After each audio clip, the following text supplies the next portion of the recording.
السلام جب تشریف لائے تو اس سے قبل کائنات میں ہر سمت اندھیرا ہی اندھیرا تھا، ظلمت ہی ظلمت تھی اور کفر ہی کفر پھیلا ہوا تھا، لیکن میرے حضور کے چہرے کے انوار سے اتنی روشنی نکلی کہ ہر سمت اجالے ہی اجالے ہو گئے۔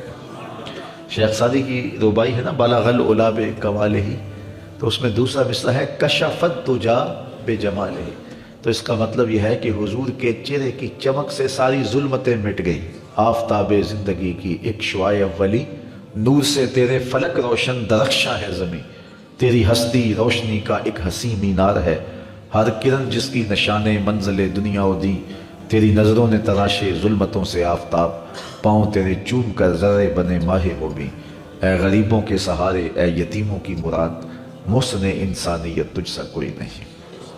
تو گویا حضور علیہ السلام کا جمال، حضور کا حسن کائنات کو روشنیاں دیتا ہے، اجالے بانٹتا ہے، نور بکھیرتا ہے۔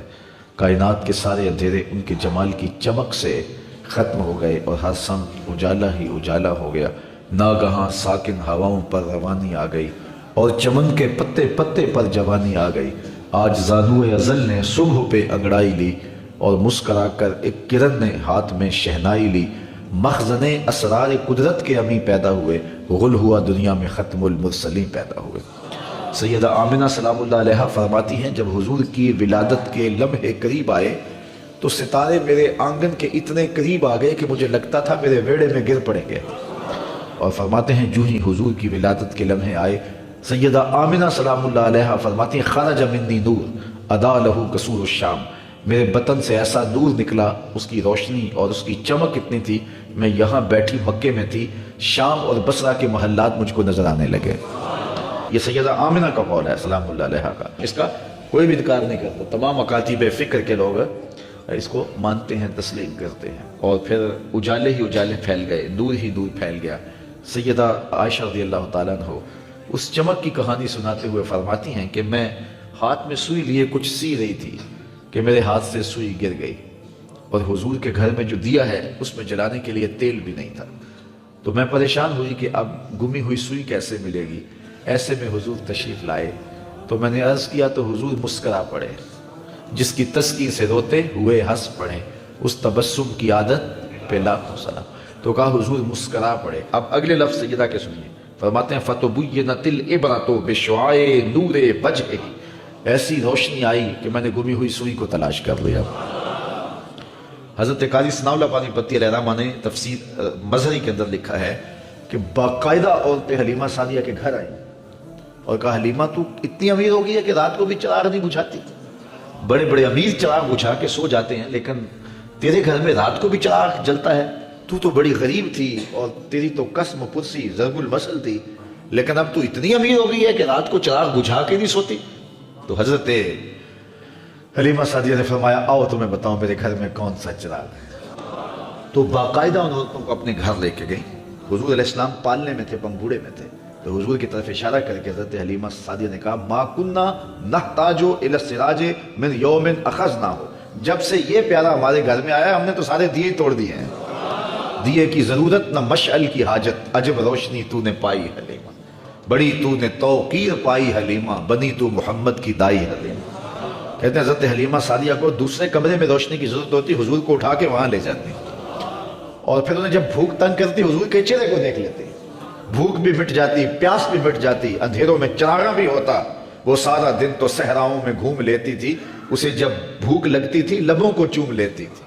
اسلام امن کا دائی ہے اور امن کے فروغ کے لیے کوشاں ہے۔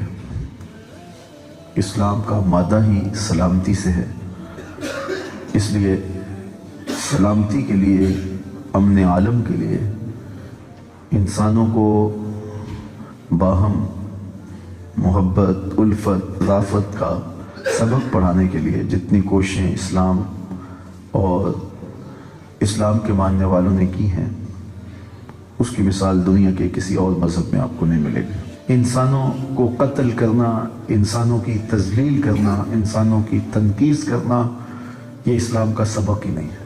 تو اسلام کی تاریخ روشن ہے، ناگزیر حالت میں جنگ کرنا ضروری ہو جاتا ہے، امن کے قیام کے لیے جنگ کرنا کبھی ضروری ہو جاتا ہے، تو جب اس حالت میں جنگ کا ہونا ناگزیر تھا تو اس میں زیادہ سے زیادہ نقصان سے بچنے کی کوشش کی گئی، اور اس میں بھی قوانین مرتب کیے گئے۔ بچوں کو قتل نہیں کرنا، بوڑھوں کو قتل نہیں کرنا، خواتین کو قتل نہیں کرنا، جو اپاہج اور بیمار ہوں ان کو قتل نہیں کرنا، حتیٰ کہ قیدیوں کو قتل نہیں کرنا، اور یہاں تک ارشاد فرمایا گیا کہ ان کے جو راہب ہیں، اللہ اکبر، ان کے جو پادری ہیں، ان کے جو بڑے ہیں، ان کو بھی قتل نہیں کرنا، اور یہاں تک کہا گیا کہ ان کی فصلوں کو بھی نہیں اجاڑنا، درختوں کو بھی نہیں توڑنا۔ کوئی لائے تو صحیح ایسا پورا منتی اسلام کا دیا ہوا دین ہے، اسلام کا دیا ہوا نظام ہے۔ انسانوں کو کاٹنے کے لیے حضور نہیں آئے تھے، انسانوں کو جوڑنے کے لیے حضور آئے تھے۔ لیکن آج جو دور موجود ہے، آج عملاً مسلمانوں کے رویے نے یہ ثابت کر دیا کہ ہم خون خوار درندے ہیں۔ عراق کی جنگ کے بعد انسانوں کا جب قتل عام کیا گیا، ڈیزی کٹر بم پھینکے گئے جو انسانوں کا خون چوس لیتے تھے، اور کیا کچھ ہوا، تو دنیا کے سامنے رسوائی ہوئی۔ تو ان عالمی طاقتوں نے چاہا کہ ہم کیوں انہیں ماریں اور یہ الزام اپنے سر کیوں لیں، ہم ان کو آپس میں تقسیم کر دیتے ہیں اور یہ آپس میں ایک دوسرے کو کاٹیں گے، کٹیں گے بھی خود، مریں گے بھی خود، رسوا بھی خود ہوں گے۔ ہم دنیا کے سامنے اسلام کا یہ چہرہ پیش کریں گے، ہمارا میڈیا چیخ چیخ کے کہے گا یہ دیکھو مسلمان کر رہے ہیں، اور دونوں طرف مسلمان ہوں گے۔ یہ پھر دوسری منصوبہ بندی ہوئی، اور آج وہ روح عمل ہے۔ جو قتل ہو رہا ہے وہ بھی لا الہ الا اللہ پڑھ رہا ہے، اور جو قتل کر رہا ہے وہ بھی لا الہ الا اللہ پڑھ رہا ہے، اور دنیا کے سامنے یہ چہرہ دکھایا جا رہا ہے یہ دیکھو اسلام ہے۔ آج ہمارا تماشا بن گیا ہے، خون بھی ہمارا بہ رہا ہے، ذلت بھی ہماری ہو رہی ہے، اور پوری دنیا اس تماشے کو دیکھ رہی ہے۔ انہوں نے تو تماشا دیکھنا ہی تھا، انہوں نے تماشا لگایا ہوا ہے۔ یہ 56-57 اسلامی ملکوں کے حکمران یہ کیا کر رہے ہیں؟ ان کے سینے میں درد نہیں اٹھتا لگتے بچوں کو دیکھ کر کے؟ ان کو نیند کیسے آ جاتی ہے؟ کیا قیامت کے دن رسول اللہ کے سامنے انہیں پیش نہیں ہونا؟